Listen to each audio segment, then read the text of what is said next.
Tu as raison, soupira le caribou. Mais que faire? Réunissons tous les animaux du Grand Nord et ensemble essayons de comprendre la cause de ce malheur. Nous trouverons peut-être une solution. Le jour du rassemblement, un vent particulièrement vif soufflait en bourrasque entre les troncs des arbres givrés.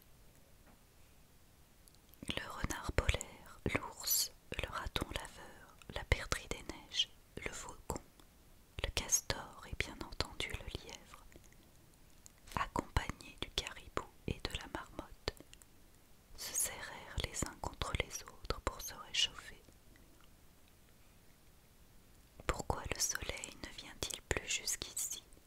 Demanda le renard en secouant sa fourrure pour enlever les cristaux de neige. Depuis ma naissance, je ne connais que ce paysage désolé, ajouta le caribou gravement. Ce désert s'étend aussi loin que me portent mes ailes, intervint le faucon. Qui peut nous expliquer la raison de cette calamité? Lança la perdrix des neiges. Le vent doit le savoir, s'écria le castor. Il traverse les forêts, les montagnes et frôle les eaux. Il voit tout ce qui se passe.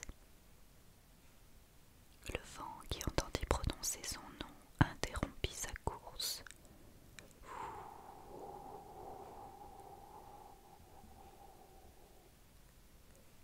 Là-bas, au bout de la rivière qui coule vers le sud, habite le grand esprit, murmura-t-il à leur oreille. Ah, s'exclama le castor, alors il nous aidera à réchauffer notre territoire. Non, vous n'y êtes pas du tout, siffla le vent. C'est lui qui emprisonne les hirondelles et les empêche de vous apporter le printemps. Les animaux furent stupéfaits. Ils connaissaient enfin le secret qui les condamnait à vivre ainsi. Au bout d'une longue discussion, les animaux décidèrent que l'un d'entre eux devait se rendre dans le sud et libérer ces oiseaux captifs. Et lequel d'entre nous ira si loin? Demanda soudain le raton laveur. L'ours fit quelques pas en arrière en marmonnant, puis, balançant son gros derrière, il regagna sa grotte. Mes pattes ne résisteraient pas à un tel périple, déclara le renard polaire, qui s'en alla la tête basse. Moi, je suis père de 3 petits levreaux. Je dois m'en occuper, dit aussitôt le lièvre.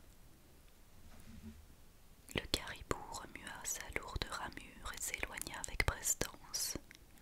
Quant au faucon, il s'envola dans le ciel sans piper mot.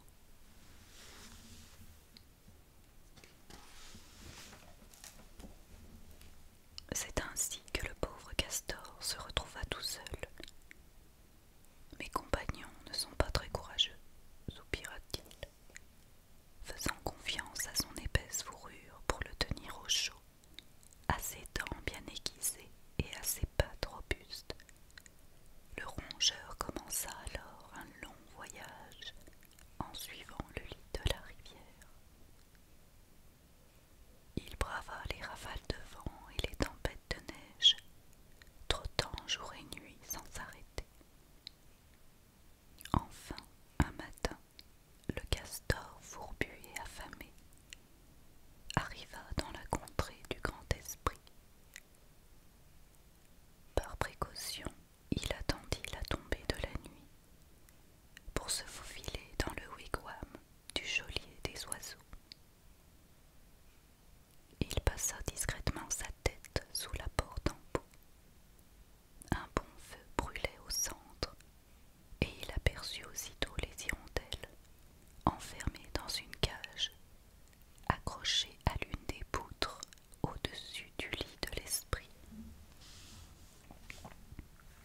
Celui-ci dormait profondément sous ses couvertures en fourrure. Il ronflait si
Il décrocha sur